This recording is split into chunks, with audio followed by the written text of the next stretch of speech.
Tonight at 360 follow on the mysterious case that's become known as the Pirate Lake murder. You're going to recall that Tiffany Hartley claims her husband David was shot to death on September 30th while they were jet skiing on the Mexican side of Falcon Lake, possibly by gunmen linked to Mexico's violent drug cartels. David Hartley's body has not yet been found. Now today, Tiffany Hartley wrapped up 2 days of interviews with Mexican authorities at the FBI field office in McAllen, Texas. Now we're going to speak to her shortly, but we've also learned new details about that grisly murder last week of the Mexican lead investigator in the case. CNN's Ed Lavandera is in McAllen for us tonight. Ed, what have you learned?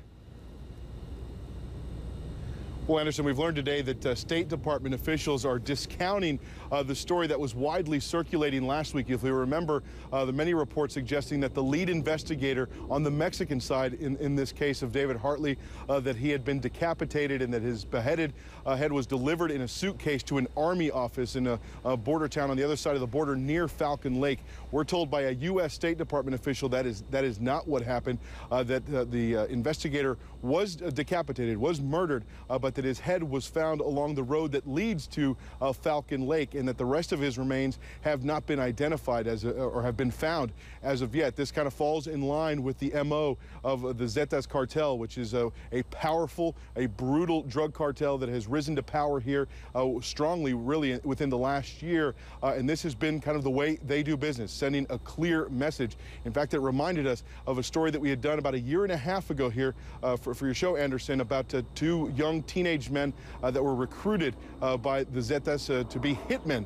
And one of the investigators in that case had talked about what it is that these Zetas cartel members had employed and the brutal natures of what they do when they go after the people that they had killed, including something called guiso.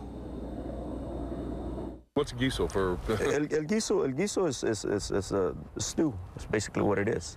They put them in, it's a slang they use for the way they dispose of bodies. They put them in 55-gallon drums, fill them with diesel, any type of combustible liquid, and put some tires around them and set them on fire. Okay.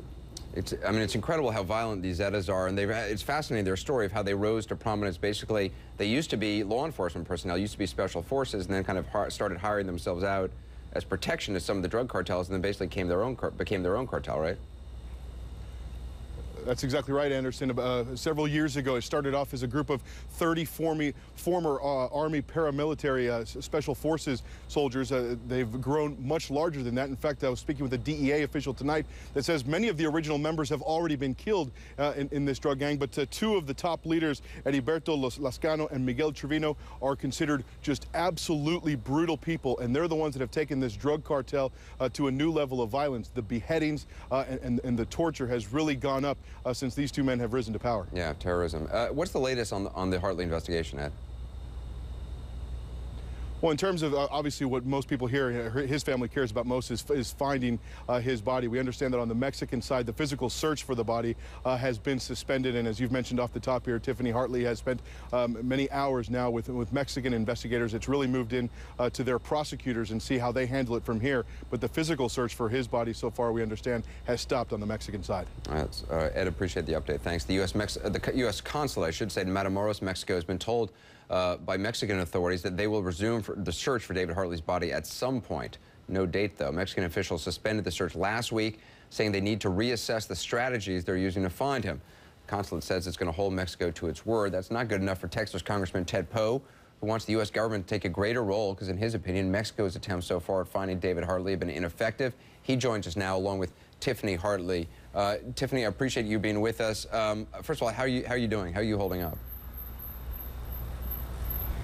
Well, it's hard because I just want my husband back. I mean, that's all that I want right now, is just to be able to get him back and then start heading home and, you know, honor David and start trying to figure out what I'm going to do from here. And I know you were meeting with Mexican investigators for much of today. Did you get the feeling that they believed you, or that they didn't believe your story? No, I do believe that they believe my story. I mean, we had people from the state and then also federal, so everyone has come together to get my statement, and that's why it's taken so long, just so that everybody has the statement. Everybody can't say that they don't have it, and, you know, they do believe me. I do trust that. A sheriff in Texas said he thinks Mexican authorities may have been trying to intimidate you into not pushing for a full investigation. Have you felt intimidated in any way? No, not at all.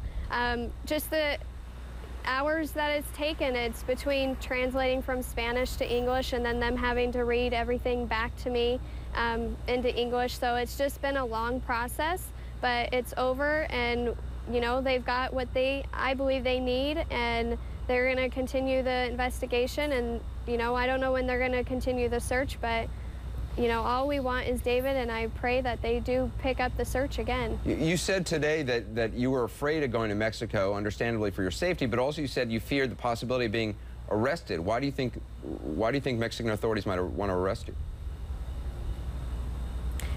Well, I don't really think that now, but before, when they were kind of doubting my story, I definitely was kind of like, well, if they're doubting me and if I go over there, they might, you know, arrest me, and they don't have anything to arrest me for, but there's that chance, and I just don't want to take that chance.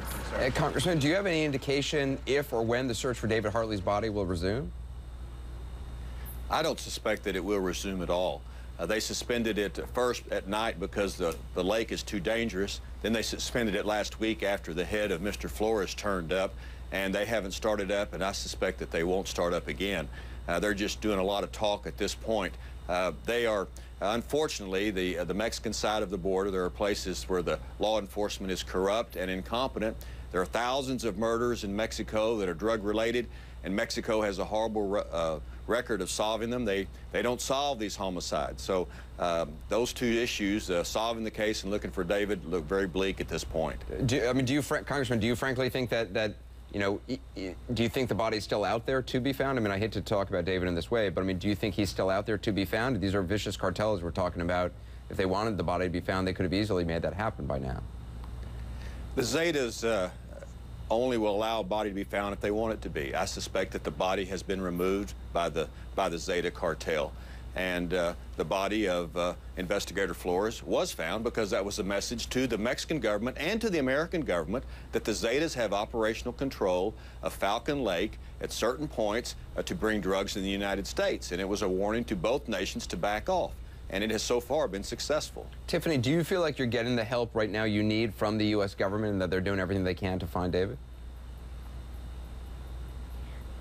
Well, their hands are kind of tied because we are dealing with a different country, and you know, that's a hard thing for the U.S. government. But I do think, you know, if there's some way we could all work together and just go over there, find David, even if, I even hate to say it, but I have to realize that maybe he's, you know, his body's not there, but maybe they did something, but there's something, you know, DNA or something that shows where he was at. And I just plea to the people who did this, to anybody who knows who did this, just give me my husband back. I mean, that's all I want, is just, I want my husband back. I want to be able to take him home and honor him. And I'm sure somebody out there knows, just anonymously or something, just help me bring my husband home. Well, Tiffany, I know there are a lot of folks watching right now pulling for you, and we wish you the best, and we'll continue to follow this and hope it gets resolved soon. Congressman Poe as well, thank you very much for your time, sir.